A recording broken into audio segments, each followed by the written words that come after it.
Kalau memang untuk nyanyi memang itu kegiatan aku sudah di-prepare dari jauh-jauh hari. Belum ada kasus. Sebelum ada kasus. Contoh kayak waktu The Netizen itu kan juga ada bagus juga malah di situ. Itu juga kan memang tanpa sengaja kita bisa membentuk grup itu karena pada saat itu lagi dalam acara ulang tahunnya Indra Tarigan. Itu satu. Jadi sudah beberapa bulan sebelumnya.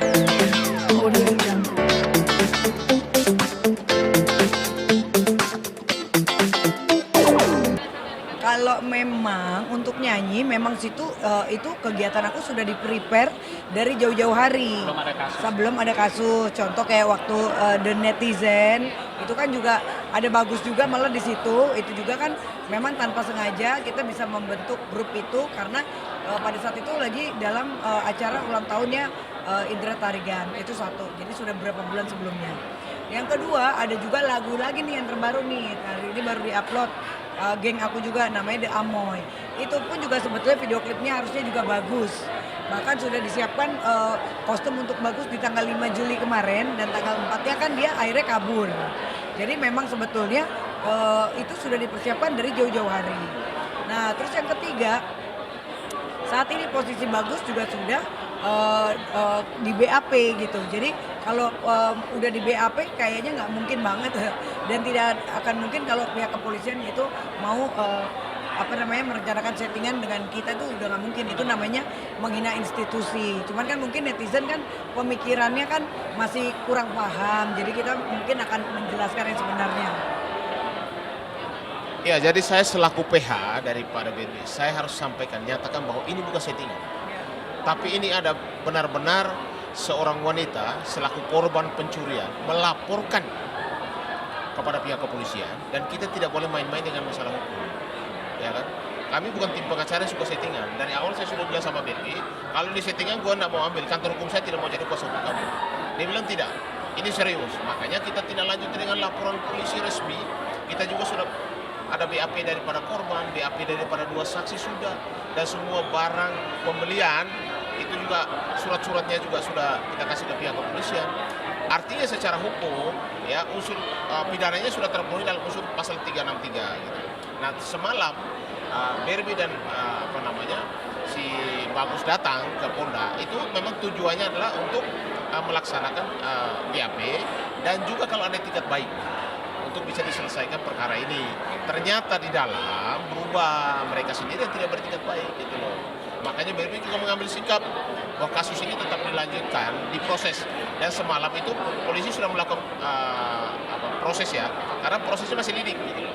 Nanti tinggal tunggu aja selanjutnya statusnya akan naik jadi apa gitu.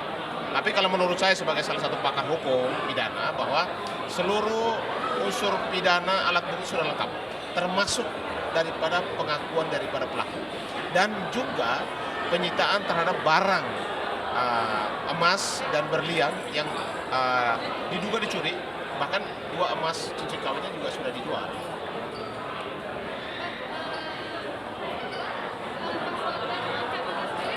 Pasal 363 itu adalah pencurian dan pemberatan dengan ancaman hukuman sampai 12 tahun. Jadi memang kalau di atas 5 tahun, kalau terbukti unsur pidananya 2 alat bukti sudah cukup kuat, kami yakin bahwa penetapan tersangka dan ditahan.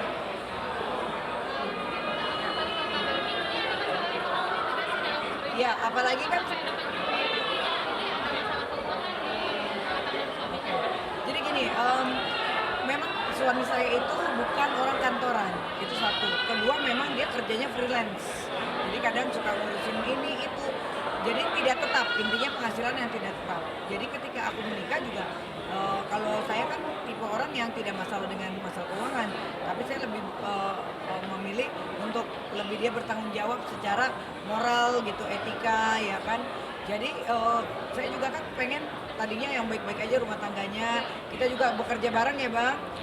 Bagus juga walaupun bukan lawyer tapi kita juga ajarin hukum, selalu berpartner juga dengan Sunan Kalijaga dan Abang Agus Nahar. Jadi ketika dia melakukan itu, ya itu keinginan dia aja, mungkin karena dia udah gelap mata pengen foya-foya dari hasil perhiasan aku, karena udah niatnya mencuri, dia udah kabur dari rumah, bahkan pakaian dalamnya aja nggak ada yang ditinggalin.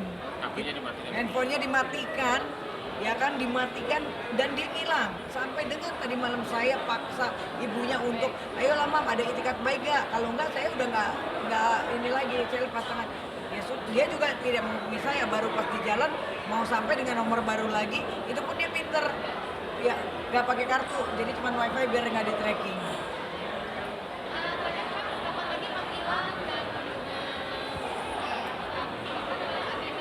Ya nanti kita tunggu, makanya nanti dari pihak media juga wawancara dengan pihak kepolisian supaya seimbang. Kami tidak boleh mendahului daripada pihak kepolisian. Yang kami tahu bahwa di dalam hukum pidana itu tergantung dari alat buktinya. Kalau alat buktinya sudah kuat, 2 alat bukti sudah kuat, bahkan ini lebih karena pengakuan ada, surat ada, korban ada, barang bukti yang disita ada, ya kan? Jadi kalau statusnya sampai saat ini kita belum bisa pastikan. Karena semalam, karena masih lidik, itu biasanya wajib lapor dulu. Nanti dalam proses sudah sidik, polisi boleh melakukan penegakan hukum. Oke?